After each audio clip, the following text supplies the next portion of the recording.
On this installment of Creative Cabin Fever, I have the wonderful Colm Slattery. Now, most of you might know him for flutter tones, but there's so much more to him.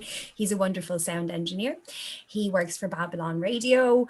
He has Fruit Sonic, which is an incredible music blog where you can send him your music and he'll do little reviews for you. And he also had a stage at Electric Picnic that I really want to talk to him about. So, good morning, Colm, and thanks for doing the interview. Good morning, Rebecca. How are you? Good. So we had the great privilege of working together at Transmission. That was cool. That was amazing. Actually, so happy to be involved with that. Such great people, creative minds. It was amazing. You did a great job, by the way. Thank you. I mostly brought you water. Like I didn't do Which, too. which is very important. Stay hydrated. It's so important. I know I kept everyone's spirits up the best I could. It was cool. I really enjoyed it. And it was a great experience. 'Cause I mean, all of us were just lacking gigs so much. There was such a Mm. buzz. It was like, oh my god, a real gig. What's going on? I was like an oversugared toddler. I loved it. Class. So Flutter Tones, I interviewed Alina before about her involvement with it, but I'd love to know how it comes from you and how your stance on that is.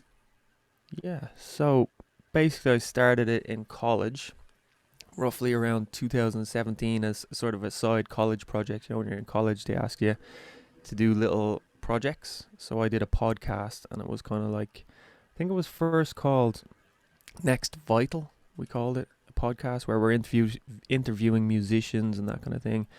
And then it just grew into Fluttertone when I left college, and decided to run gigs in Dublin. Yeah, so we started doing gigs, small gigs in the Whitey Fox. We did an open mic there called Monday Club, really successful. Just love supporting the Irish music scene. And then we just grew. I suppose the natural kind of avenues grew, bigger venues. As you said, we kind of networked in. We got a stage at Electric Picnic. Um, yeah, and we do other stuff, the music blogs. Lately, we've started doing PR for artists because obviously there's no gigs happening. What do we do? How do we help these artists out? We can't give them a platform to perform live at a gig. So why not give them a platform where they get reached out to blogs and radio stations and that kind of thing. So all about helping independent artists and musicians.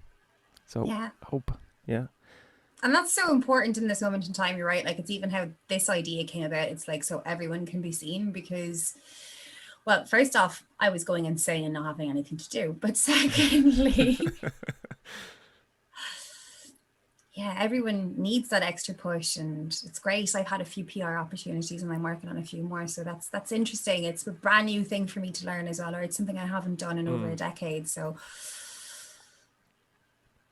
Yeah, it's good to help artists out. Like, how can you help musicians? What are they looking for now at the minute? And if you kind of think about it, basically PR is perfect because there's no gigs, but they're still making and creating music, and they need to get it out there and released. And they need people like me and you to facilitate that. And obviously you have your radio show. That's a great outlet for them. That kind of thing. Blogs, as you said, I have Fruit Sonic, so I get stuff featured on that for them, and then you know that's it. no, you do a great job. Like I always look at all your stuff in quite admiration. You keep busy, you know what I mean? Like, but not Yeah, just throwing out like loads of content. You actually put work into what you do, and it's really admirable.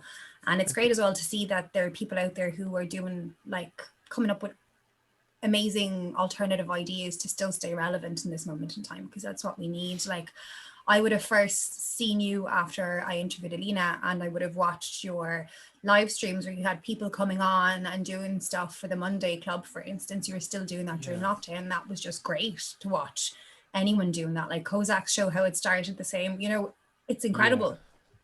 yeah. You kind of have to reinvent yourself, don't you? Because you know, I don't know. It's kind of in my personality. It's like an addiction to keep going and keep working. It's like this drive that I can't get rid of. I just can't lie down. And then if I see someone else doing something, I'm like, oh, guys, we need to keep going here and pushing through. Making noise. Um, yeah, late nights. But it's all good. We love it, don't we? I love this music. I can't get enough of this music scene. No, I forgot for a while. Like it's like I actually was sleeping. Like I was actually in some kind of coma where I completely forgot who I was for about 6 years there. And since I got it back, I'm so driven. I'm so in love with everyone. Like I think I get referred to as the oversugared cheerleader of the Irish music industry on a regular because I'm just like, yay, music. Yeah, yeah. It is. It's such a pleasure to be involved in the Irish music scene, and yeah, hopefully keep pushing it and stay involved as long as I can. That there's some sort of income. Not much now at the minute, but hopefully we can pick it up next year. Yeah, I have high hopes as well because, at least we're still staying in touch with what's going on. So we'll Yeah, have like an extra age as to know who's who, who's doing what. And we're also helping, people don't forget that, I don't think. Like if you're doing it for the right reasons, people tend to be like, well, you know what? When everything was going kind of weird, at least they were still battling for us. And that's so yeah, important. So important. So totally. this stage at Electric Picnic. So tell me more about it. How did it come about? How do you have a stage at Electric Picnic? Yes. So, um, I have good friends. So yeah, so the art lot started. I think I'm not sure exactly when, but John Kenny and Alan Mulhall are the creators of the art lot. So they started off an electric picnic. They started a venture called the Depot. But they had glow sticks and they dressed up in these like old clothes. Alan has this like big long jacket. He's quite funny. He wears it every year and he goes around with his chalice at Electric Picnic. Something to see if we ever get back to Electric Picnic. But so they started off the Glow Depot down an Electric Picnic where they were selling glow sticks in a shopping trolley and just going around Electric Picnic, glow sticks. And then they slowly worked there. They got to know all the guys on Electric Picnic and they started an area in the woods called the Art Lot. So it was like for the Icon Factory people, actually. Do you know the Icon Factory in Temple Bar? So it's like a hub for artists. But the Icon Factory actually moved to the art lot in Electric Picnic and they set up their installations. And it was quite cool. And then 2 years ago, John approached me because he's my friend and Alan is my friend from school. And they asked me would I get involved, bring down some musicians because they knew we were doing things with music in Dublin. So I got involved. Started off really small. There's like zero budget in it, so we had to like scrape stuff together. Got a few pallets, built a nice little stage.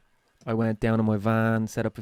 We brought down our own PA, and we set a nice little stage called the Art Lot, in Electric Picnic, and it was cool. Yeah, so just basically singer songwriters kind of stuff. And then actually in what year are we in now? 2020. In 2019, that Electric Picnic was the first year we kind of went all out. We did a little bit of a bigger stage. We had bands. We had Stolen City down there. Sky Atlas played. We had great bands down there. Actually, it was really good. They were cramped on this little tiny stage, but it was absolutely amazing to get that done. And that is pretty much the art law. It was a shame not to see it going ahead this year. Actually, kind of broke my heart really. But hopefully we'll be back in some form next year. Yeah, absolutely. I did a stage at Electric Picnic once. Class in the Um, woods. no, in the Body and Soul area. My best friend is a barber, so we rented out a massive tent, and I'm also a Class. qualified barber. So we were barbering people's hair as we were doing face painting and all sorts, and there were bands playing in the Body and Soul area in this tent. It was amazing. Class. So cutting hair while music's playing. Free That is beers cool. to anyone that's coming in for hair as well. It was a great setup. Like That is class. And then did that go ahead? Just 1 year to last, or did it go ahead again, or she didn't do what? it again there. She did it all together now the last 2 years, but she actually just did hair at all together now. So people come in and get their like festival hair done from her. She's amazing. Her name's Louise. She's one of my best friends, and she has this barber shop in Waterford called the Bearded Lady, and it's just incredible. For ages, she had these kind of, I guess, like what goes on in Dublin. Like she'd have shows in the shop, like all sorts of stuff, art installations, anything you could imagine. Now she's Class. selling coffee because obviously the barber shop is closed. So everyone goes in to get their morning coffee and leave again. It's just really, really cool. And she's the one who does the mad hair on me. So anytime you see me, like at the moment it's Yeah, it purple, looks but when I had the rainbow hair, that was Louise as well. So it's yeah, it's great. class. She seems like a real inspiration for the music scene as well, and like you need people like that. Sounds a little bit like Abner Brown's barber up here in Dublin. You Yeah. know Does what? he have You a know, BYOB situation as well, Abner? Or I'm not sure. because he has the underground as well, doesn't he? Yeah, yeah. I'd Yeah. say yeah. That's nothing happening there at the minute, which Is is there terrible. something happening anywhere? Because if there is, tell me about it, Colm. Because Yeah, I'm in no, desperate need of a change. nothing happening anywhere. So yeah, except drive-in movies are happening. Yeah, so you were about to do driving movies for Halloween, and obviously, yay! Plot Yeah, twist. yeah, yeah. So let's go from no music. What can we do? Drive-in concert we were thinking of, but then we're like, no drive-in movies. So we'd organised a drive-in movie for Halloween. Actually, I have the poster here. Poster's quite cool. I'm really happy with this. Actually, It looks great. took us ages to get it together. I don't know if you can see that, but it was cool. We had Hocus Pocus planned. We had Monsters Inc., Adam's Family, Friday the 13th. But however, due to level 5 restrictions, dun, dun, dun, nothing can go ahead because you can't travel outside 5k. So we decided to cancel that, and now we've moved forward to Christmas. So the 11th, 12th, and 13th of December, we are planning on having Christmas drive-in at the Red Cow. So grab a ticket, please support us. Should be good crack. Ross from Dublin Concerts, Dublin Concerts 2020, they have an Instagram page. So he is, me and Ross are fronting it. Ross is really driven as well. Yeah, so the two of us are kind of aiming towards that. We're on the phone there yesterday, planning a lot of stuff. Um, but it's exciting. Something I've never done before, which is cool. And I love movies as well. Music and movies, that's me in a nutshell. Food and movies. No, food. No. Music, food, and movies. Yeah, And if you that want to that make me really happy, music documentaries and food documentaries. I'm sold. Do you actually have a favorite film, a documentary on music? The Nina Simone one is quite good. You I've seen not that on seen Netflix? Yeah, that. check it Okay, out. write that down. Mhm. That is a good one. I actually don't have time to watch enough. Like when people ask me them kind of questions about TV, I'm kind of like, oh, Janie, I have to really think, because honestly, I don't get that much time to watch television. Wish I did. But I've decided that watching music documentaries is actually research for my work. So I allow myself that now. There's a really cool one called A Band Called Death about the first ever punk band in the world. Yeah, Yeah, they're from Detroit. Three brothers. They were long before anything else was done the Ramones route. It's incredible. class. Definitely Yeah. check that out. And then Life After Death from Above, because Death from Above 19, like they're my favorite, third favorite band of all time. But I love to know why there was a 10-year gap in there. What happened? Oh. Do you know? I put it down to that thing that happens to all of us when we get fear. You can either go with it or run away. So Mm. they just kind of had a massive fight instead of actually persevering through fame. Yeah, yeah, it happens. Yeah. Plus, a two piece is actually as easy as it is in some respects. A two piece can be more difficult to manage as well because it's just the two of you. Yeah, you think like By Curious, they're a two-piece, are they? Yeah. Yeah. And most of the bands I adore are two pieces. And the reason they usually work so harmoniously is because they're able to completely work together. But Mm. imagine the opposite of that. You just keep butting heads on a constant. That would be a lot harder to diffuse. Yeah, yeah. There's no third person to come in and go, hold on, and like, let's look at this. Yeah, just button heads. So you need a manager. By Yeah, Curious, have a wonderful manager. class. Actually, did I mention I am actually managing two artists now at the minute? Ooh, tell me more. So Craig Cooney, who is a Dublin hip hop artist. We just signed a contract there recently. We had a contract before, but but COVID happened and we lost a lot of our plans, like for festivals and stuff. So we signed a new one there last week. So we're locked in for another 2 years or three. And yeah, going forward, going to look after Craig. He has a released Christmas song coming out soon with Rolette. You know Rolette? Sarah Keane? You do? Yeah, Cucumber and Ice. Yeah. It's a banger. So she has. Actually, I don't know if I can say this. Okay, say nothing. This is like hasn't been released or announced yet. But anyway, there's a collab coming for Craig. Just erased that last 2 minutes there. But collab coming, Christmas song. Watch this space, and then Ominoko. Have you heard of Ominoko? Quality band, quality music. Go check them out. So I have been talking to the guys, and we have locked in a management contract with them as well. So going forward, we have a release with Ominoko on the 20th of November. Track is called Weight in Gold. We'll be sending it your way. We need as many people to pre-save the track as possible. The song is an absolute tune. If you like their old stuff, you're going to love this one.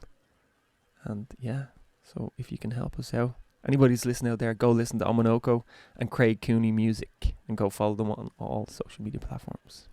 All of them. And it's great, like, because you're obviously still able to push stuff, Colm. I love it. I love it. Yeah. It's like, yeah, I'm here to talk about myself. But actually, do you know about these other people I love? Yeah.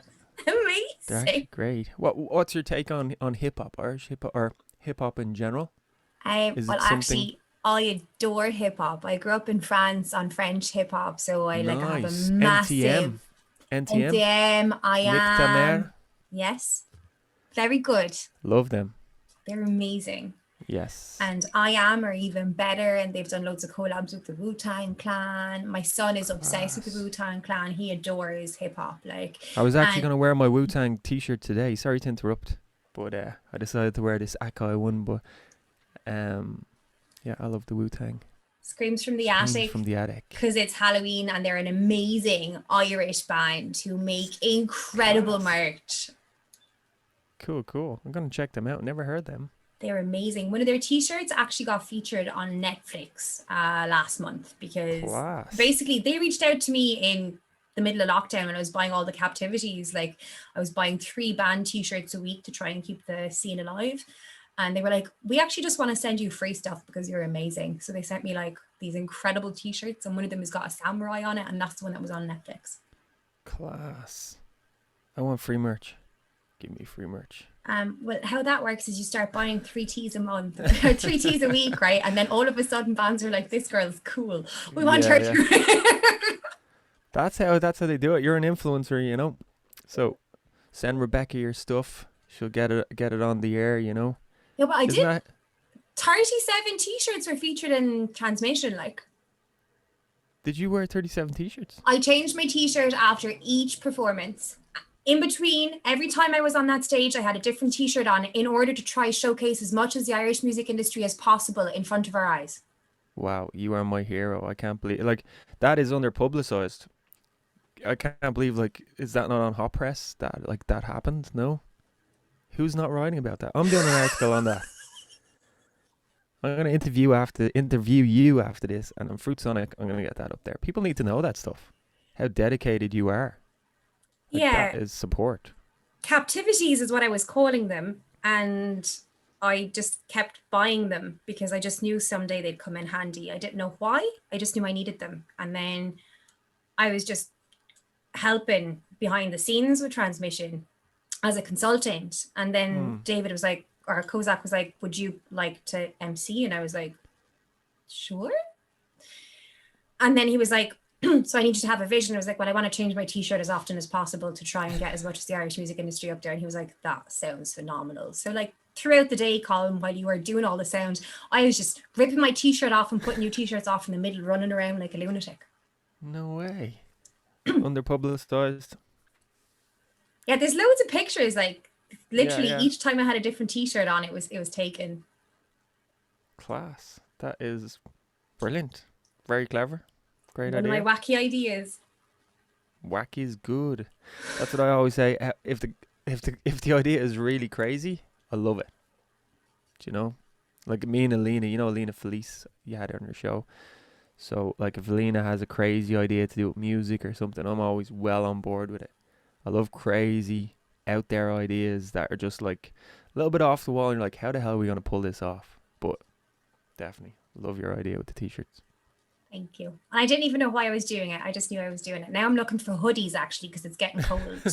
And I want to be your billboard. Like I really want to be your billboard, but like I Yeah. need you to have the merch for me to do it. Oh, I'm gonna have to get into the merch. I'm getting you Flutter. I actually there is Fluttertone t-shirts somewhere. We did them for a while, but then they were just a bit expensive, so we stopped doing them. But I might have one in the house I can send to you. I think I have one somewhere. Definitely getting you a Fluttertone t-shirt. But then what I did with the merch, I decided to do my own Viking merch, right? So the idea was to pay a local graphic designer or artist or something. So I went to a guy, he's a friend of mine called Mark Finn, and I was like, will you design me a captivity? And he was like, yeah, no problem. And I was like, you get full artistic create like license, you do what you want, and you tell me your price and I'll pay you, and the money I make back from the t-shirts, that'll go to pay the next guy. So I was trying to keep all the arts alive. But sure, didn't he make a t-shirt with my face on it? Class. So now there's a t-shirt with my face on it and 8 people own it. Class. I want to see that. Where do I buy one? They're a limited edition. Like Okay. I did them all like on Everpress because I was too scared of losing too much. And I made enough back for one t-shirt. Now I have 3 more captivities being worked on, so I'll release them as they come. And again, the idea is to keep supporting the arts. So every time I do Class. one, I pay a different graphic designer to do it for me. And if people buy it, they buy it. But if not, at least I put my money where my heart was. Yeah, yeah. Sounds great. Awesome. And then did you get all the all your cool hair color, the blue, the purple? It's deadly. Like it's like Class. a cartoon version of me when I'm purple in it, and there's a wizard and a gnome, and it's really really cool. Class. Where is Really, this? Can I see it now? Is it yeah, like it's on the Instagram. Like, okay? I'll show it to you after the show, Yeah, yeah. I want maybe. to see it. But back to hip hop, there is a Waterford band called Sons Phonetic. Do you know them? Cool. I do not. They were actually posted under your request for music yesterday, and I chimed in with, Ah, I was about to send yes. you these. So they're my favorites. I love them so much, and it's great to have them back. Class. I'm gonna check out that post. Yeah, I posted that post yesterday and actually got a lot of response from it, which I was really happy about. But I actually only needed two more tunes to play last night, so I got my two, and I was like, and then I got all the notification. I was like, I wish I could play all this new music. So next week, I'll definitely try and get them on. I've been going in and poaching songs off you. I hope that's okay. Yeah, isn't that what it's all about? Like sharing music. Do you know? No one Um, ever writes back to me when I ask for new music. Like, it's like, really? hmm, I'd say they would. I don't know. I'll have to try again. I tried for a hoodie yesterday, and that's how we ended up in this weird nobody makes band hoodies. Then my other thing is nobody really makes girl shaped t-shirts. Like I'm sick of cutting them up. Yeah, yeah. They're all like just the bog stand. I think that's a kind of a money thing, isn't it? It's like, let's just get loads of medium men's t-shirts, you know, rather than different sizes. But Everpress allows you to buy them on demand and you can have any shape you want. So that's really, really, really handy. And there's no wastage then either. And you're being environmentally conscious. That's why I use that. It's a little bit more expensive for the person buying, but Class. I'm okay with that in the long run. Yeah. And all the links will be in the description of this video. No, I get no sponsorship. I should really start. Like, Yeah, yeah. It should be definitely you're plugging everybody here. Like this is gold. it's my innate nature. It's the Yeah. funniest thing. Like I've just always been like this. I want all these links. You need to send them to me as well. So God. When you were working transmission, you were doing obviously sound and loads of other stuff. So how did you become a sound engineer? Where does that come from? yes. So where did that come from? I suppose I started off doing sound in college. So basically, I did 4 years of music production in Dundalk College. So I had a good background in sound. Then I started learning analog mixing desks. Um, Actually, in a local church I was going to on Gardner Street, which I still go to. Um, we're doing live streaming now on Sundays. So in there, they actually had a Midas Venice desk 32 channel, and basically I learned off the sound engineer in there, where there is a full band on stage. They have drums, keyboards, three backing vocals, lead singer, electric guitar, and bass. So basically, yeah. So from going in there every week, I learned how to use a mixing desk, and then slowly applied that into venues in Dublin. The Wiley Fox kind of learned in there a little bit. Then I started doing sound in Chennai. My friend Keith Mahan, you know Keith, White Noise Audio, plug, plug, plug. Yeah, so basically started doing sound in there, learned how to use the X32 mixing desk, the digital console. And then once you know one of them, you're kind of well on your way because they're all pretty similar.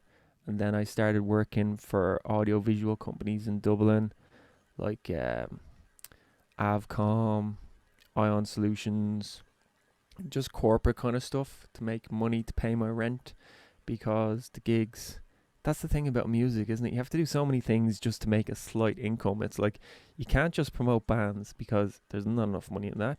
You can't just do these gigs, or you can't just do that or sell merch. So basically my bread and butter was the sound engineering, so I did that. And then yeah, it was pretty successful. It worked really hard at that. And then actually last year I did stage monitors on the Heineken stage at Electric Picnic, which was great for a company there. That was actually my highlight of last year. And while I was doing the monitors on the Heineken stage at Electric Picnic, I was also curating the music on the Art Loft stage across the way. So that was quite fun. Um, and that is it. I think it's saying my internet is unstable here, but do I look at it? It seems fine to me, so I think we're Cool. okay. That's really interesting. Yeah, because one of the biggest problems I have is I no longer have a sound engineer on board. So now I have to pay someone if I'm doing a gig. So I'm already taking 150 loss for a gig that I probably would only get 15 people to anyway. So it's kind of good there's a pandemic. It gives me time to rebuild. Yeah, exactly. If you ever need a good sound engineer, give me a shout. I will. I was half You're so contemplating far going back away. to college and learning, like, Yeah, definitely.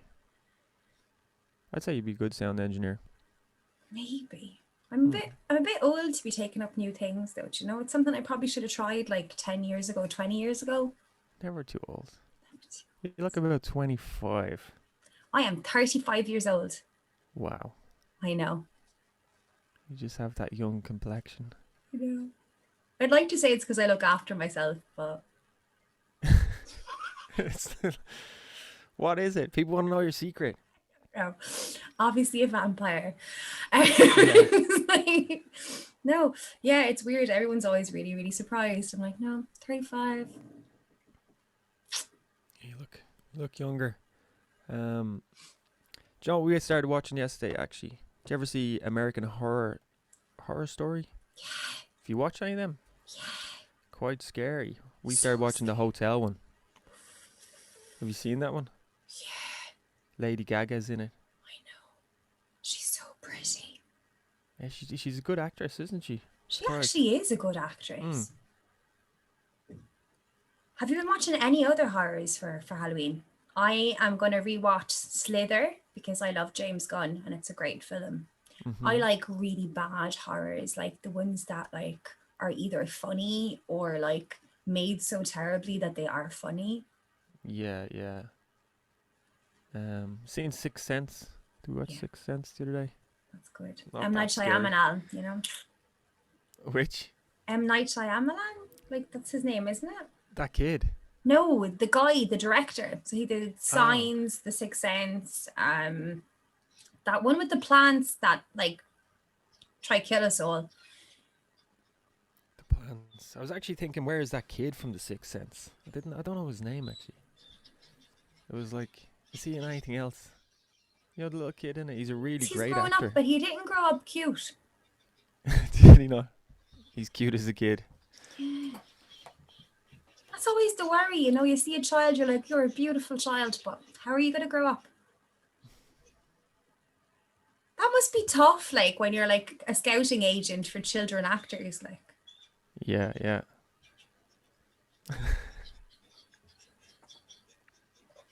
I don't know. I don't know. Exactly. Luckily, with the music, you don't have to worry. No. Talent all the way.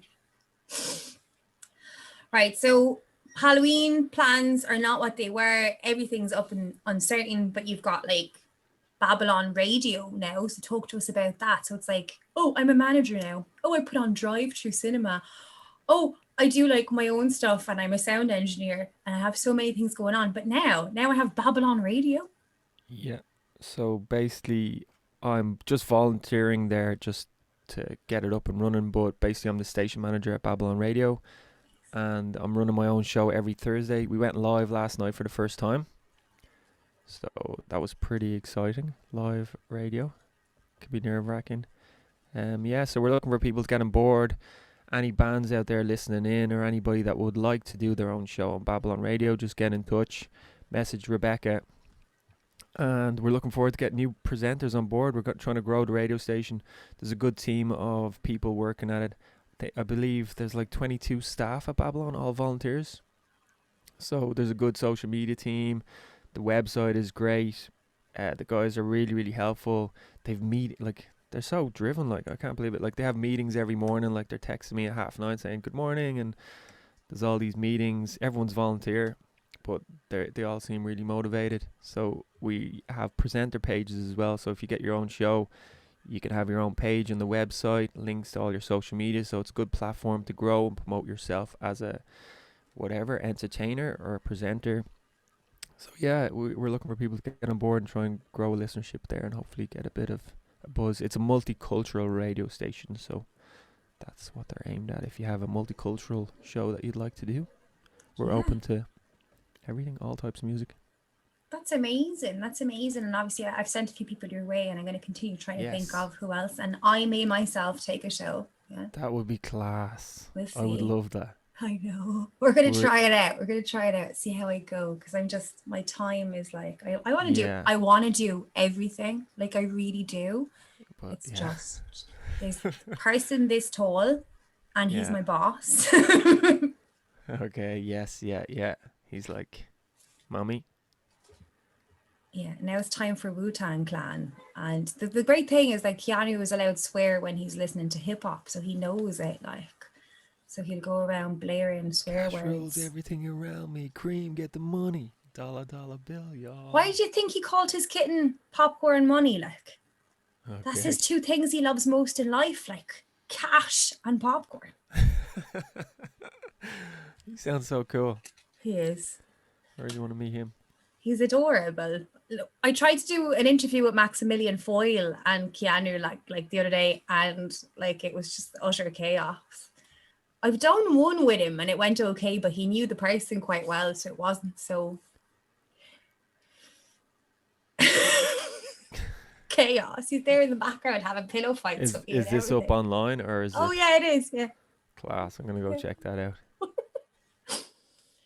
Is there anything else you want to add to the interview before I let you go? And thank you so much. No, I think you've squeezed every last drop out of me. I think that's all my stuff that I'm doing music wise. Yeah, and you're doing amazing. And again, if anyone's interested in trying radio, I would recommend that you get in touch with them. Any Yeah. new bands out there that need an extra push, Fruit Sonic is amazing and Fluttertones do so much. Yeah. And Or the blog, yeah, if anyone wants to send their stuff to Fruit Sonic, go to www.fruitsonic.com, and we have a blog there where we can support your music and feature it there as well. And we're looking for writers as well. So that's the thing with blogs. If anybody wants to write about music, it's a great learning just had to curve. get that in. Sorry, Yeah. Rebecca. There's so much to be doing, isn't there? Like I am Yeah. constantly relearning. Like it's just like and breathe. You know, I decided I want to start learning video editing so I can make my videos better, but I just actually don't have the time. Yeah, it's time consuming, isn't it? Yeah. I look at other people that are doing what we're doing and I'm like, I'm so in awe of how much work you've actually been able to put into this. Yeah, yeah. It's That is a amazing. thing, isn't it? You see people doing these like quirky little videos and you think, they just did that in seconds, like the people on Instagram or whatever. But actually when you look into it, editing the videos does take it's time consuming, isn't it? Yeah, there's a lot of stuff going on behind the background that people don't even realize. Like even Hmm. like let's say I know you, so I'm lucky enough that I know you as a person, but a lot of people I interview, I don't know them. It takes me about 4 hours of research for me to Wow. have any bit of a conversation with someone. Now I'm really lucky. I have a friend helping me. I have a big interview this afternoon. I'm Class. really excited. It's one of my heroes. Her name is Shit Kid. She's from Sweden. She's incredible. Class. And I actually had to get my friend to do the research for the background because I didn't want to mess up the interview. It was Yeah, like, I don't yeah. have time this week. And he loves that stuff. So he was like, I'm so excited. So there's like 39 questions. Class. So, did you say shit kid? Shit Kid, yeah. Okay, cool. I'm gonna have a quick research. I've never heard of her. She is amazing. She's a female multi instrumentalist who does all of this all by herself while rocking hard.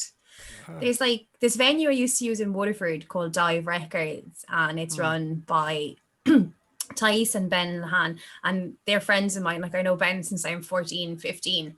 And he always had this incredible taste in music. So I'd always buy a vinyl off him. He'd always say, oh, this week you need to listen to this. And he's really good, like keeping me on the stuff that I wouldn't have access to. Because I'm Hmm. really good in the Irish industry. But outside of that, because I focus so hard on it, it's not always possible. And he was like, you'll really enjoy Shit Kids. So I listened and I was like, oh my God, this is amazing. And then last month she released a new album called 2020. And I listened to it. And there's this one song on it called Stubborn Signs. And I had it on for about a loop of 3 days, which is what usually happens with me because I'm a little bit Hmm. obsessive when it comes to new tracks. And then I was like, sure, I'll just reach out to her. And she said yes. And I was like, oh, okay. No way. Well done. 7,000 followers on Facebook. Yeah. Class. And her Instagram, I think, is about 15K. But like, that's not even what I Wow. was looking at. I literally adore You her. just, Like, yeah, I yeah. just think she's magic. But that happens a lot. Like, I literally fall in love with a song, reach out to the people, and I'm like, can I please interview you? Because I really, really think you're cool. And I want everyone to know how cool you are. Tell me about how cool you are and why you're cool. And then She said yes. she said See? yes. She can tell, like, she knows there's something. She obviously did her research as well, knows how good and influential you are in the music scene over here. Maybe. You know? Maybe. Yeah, definitely. I'm going to stop our interview now and we can go back to chatting. Because thank We you go so on all much. day. We could, God, we could. Probably, yeah. Feels so natural. Thank you very much for having me on, Rebecca. You're welcome. Thank you for doing it. No problem.